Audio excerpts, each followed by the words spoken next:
amazing artists. This week, we're going to be talking about lines. Lines are an element of art, and an element of art is just a fancy way of saying a tool for creating art.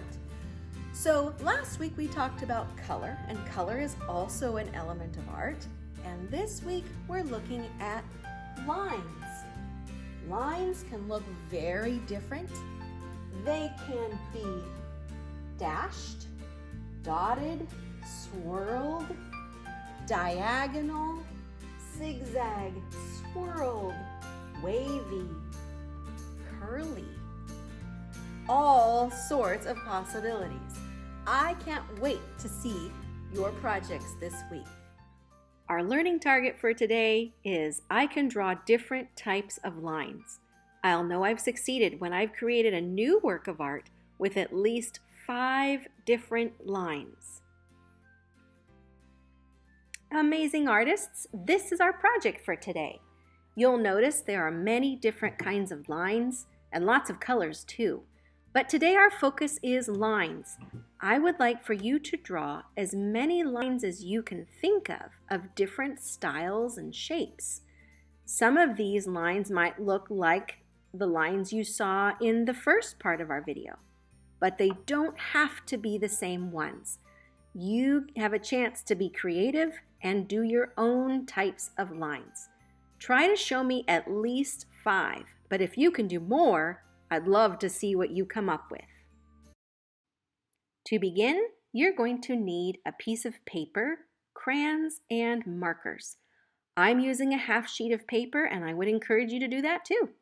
Start by putting a dot in the very middle of the paper. From there, we're going to be drawing lines out to the outside edge. So pick a color of marker that you would like to use and start drawing a type of line from the dot in the middle to the outside edge. As you can see, I'm drawing some zigzag lines from the middle of the paper to the outside edge. Feel free to use as many colors as you would like. Feel free to change the type of line more than what I'm doing, but all I want to see is lots and lots of lines. We're not coloring anything in yet. We're just adding lines. I'm going to speed the video up a little bit, and you can notice all the different lines I'm adding to my project. Let's see what you can create.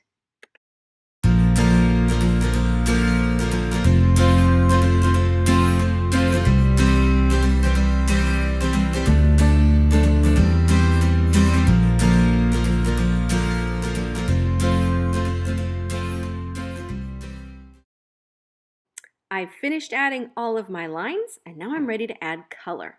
This is where you'll need crayons. Find crayons that match the marker color fairly closely. You're always welcome to color it in a little differently, but for this activity, I think you'll really like how it looks. As you can see, I'm matching up the crayons with the marker color.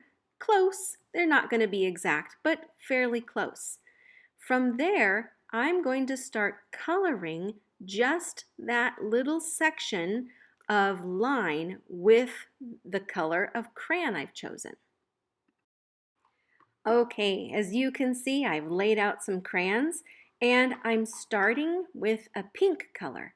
Notice that my crayon is going in the same direction back and forth. And do you see how the marker stands out even though I'm using the crayon on top of it? You're going to continue coloring it in this way, leaving that spot in the middle. Don't worry that it doesn't have any color on it. We'll cover it up in a bit. But you're just going to continue coloring over your marker until your whole page is colored.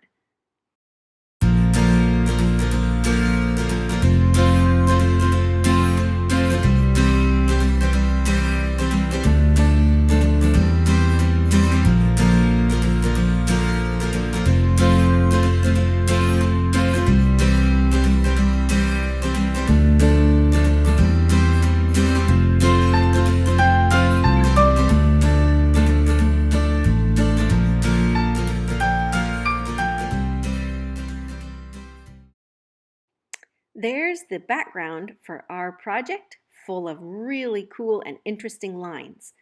We're now going to set that aside and gather the materials we're going to need to cover up that dot that's in the middle. So I'm going to set that aside. I'm going to get a glue stick or some glue, a Sharpie or any black marker will work, some scissors, and a smaller piece of paper. This really could even be a scrap paper. I just want to make sure it's quite a bit smaller than the piece that I did with the lines. For this part, you're going to draw a picture of yourself. You can draw your whole body or you can draw just your face. It's up to you. I'm going to draw just my face and I'm not coloring it in. This is just an outline. So as you're drawing, consider drawing just with black and just an outline.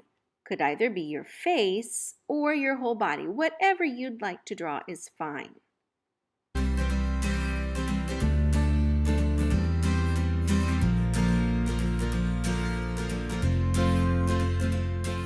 Once you've drawn your picture or your self-portrait, you need to cut it out.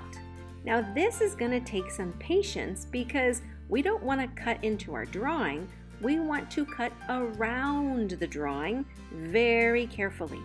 That means our scissor hand is going to open and close, and we're going to be driving with the other hand. We're going to use our non-scissor hand to turn the paper, drive it around so that our scissor hand can open and close. Be sure to take your time. I would like for you to try your best. Once you have it cut out, you need to get your glue because it's time to put the whole project together. I'm going to put the picture of myself in the middle, covering up that dot that we drew. So I have my glue stick. I'm going to put some glue on the back of the picture I drew, and then I'm going to stick it right onto the middle of my line paper. Flip it over and give it a good massage, a little back rub. Once I flip it back, the glue will start to stick better and my project is complete.